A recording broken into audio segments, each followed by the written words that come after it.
ಇನ್ನು ಪ್ರಾಣಾಯಾಮಗಳನ್ನು ಅಭ್ಯಾಸ ಮಾಡೋಣ.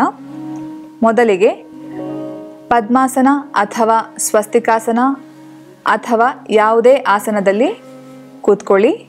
ನಿಮಗೆ ಯಾವ ಆಸನ ಅನುಕೂಲಕರವಾಗಿದೆಯೋ ಆ ಆಸನದಲ್ಲಿ ಕೂತ್ಕೊಳ್ಳಿ. ಮೊದಲಿಗೆ ಅನುಲೋಮ ವಿಲೋಮ ಅಭ್ಯಾಸವನ್ನು ಮಾಡೋಣ. ನಿಮ್ಮ ಎಡಕೈ ಚಿನ್ಮುದ್ರೆಯಲ್ಲಿರಲಿ, ಬಲಕೈ ಮೃಗಿ ಮುದ್ರೆ, ನಿಮ್ಮ ತೋರು ಬೆರಳು ಮತ್ತು ಮಧ್ಯ ಬೆರಳನ್ನು ಮಡಚಿ ಬಲಕೈಯನ್ನು ಮೂಗು ಹತ್ರ ತಗೊಂಡು ಬನ್ನಿ. ಹೆಬ್ಬೆರಳಿಂದ ಬಲ ಮೂಗನ್ನು ಮುಚ್ಚಿ ಕಣ್ಣು ಮುಚ್ಚಬೇಕು. ಎಡ ಮೂಗಲ್ಲಿ ದೀರ್ಘ ಉಸಿರು ತಗೊಳ್ಳಿ.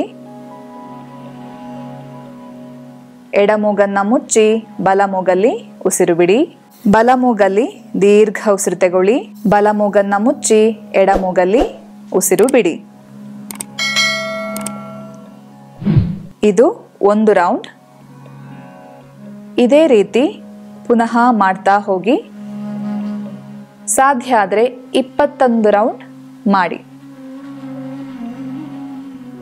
ಈ ಪ್ರಾಣಾಯಾಮ ಮಾಡುವಾಗ ಸೊಂಟ ಆದಷ್ಟು ನೇರ ಇರಬೇಕು, ಎದೆ ಮುಂದೆ ಇರಬೇಕು, ಚೆಸ್ಟ್ ಓಪನ್ ಆಗಿರಲಿ, ನಿಮ್ಮ ಭುಜ ರಿಲ್ಯಾಕ್ಸ್ ಆಗಿರಲಿ, ಹುಬ್ಬುಗಳನ್ನು ಗಂಟಿಕ್ಕಬಾರ್ದು, ಹುಬ್ಬುಗಳು ರಿಲ್ಯಾಕ್ಸ್ ಆಗಿರಲಿ. ಆದಷ್ಟು ಶಬ್ದ ಮಾಡದೆ ಎಷ್ಟು ದೀರ್ಘ ಸಾಧ್ಯವೋ ಅಷ್ಟು ದೀರ್ಘ ಉಸಿರಾಡಿ. ನಿಮ್ಮ ಉಸಿರು ದೀರ್ಘವಾದಷ್ಟು ಮನಸ್ಸು ಬೇಗ ಶಾಂತಗೊಳ್ತಾ ಹೋಗುತ್ತೆ. ಎಷ್ಟು ದೀರ್ಘ ಸಾಧ್ಯವೋ ಅಷ್ಟು ದೀರ್ಘ ಉಸಿರಾಡಿ.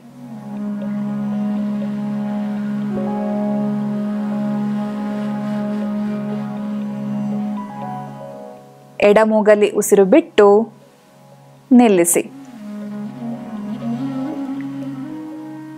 ಇನ್ನು ನಾವು ಅಭ್ಯಾಸ ಮಾಡೋದು ಚಂದ್ರಭೇದನ ಪ್ರಾಣಾಯಾಮ.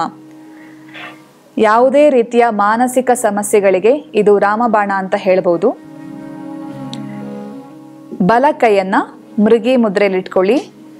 ತೋರು ಬೆರಳು ಮಧ್ಯ ಬೆರಳನ್ನ ಮಡಚಿ ಹೆಬ್ಬೆರಳಿಂದ ಬಲ ಮೂಗನ್ನ ಮುಚ್ಚಿ ನಿಮ್ಮ ಎಡ ಮೂಗಲ್ಲಿ ದೀರ್ಘ ಉಸಿರು ತಗೊಳ್ಳಿ. ಎಡ ಮೂಗಲ್ಲೇ ವಾಪಸ್ ಉಸಿರು ಹೊರಗೆ ಹಾಕಿ. ಇದೇ ರೀತಿ ಪುನಃ ಮಾಡಿ. ಎಡ ಮೂಗಲ್ಲಿ ದೀರ್ಘ ಉಸಿರು ತಗೊಳ್ಳಿ.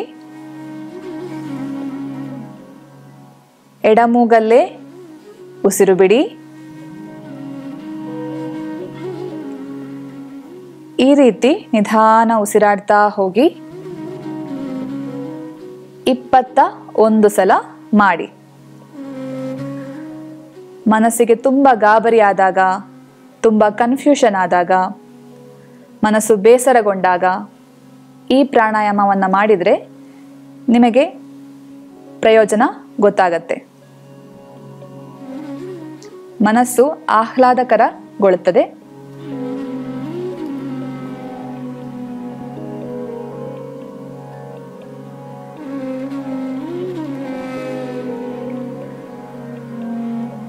ಇಪ್ಪತ್ತೊಂದು ಸಲ ಆದ ನಂತರ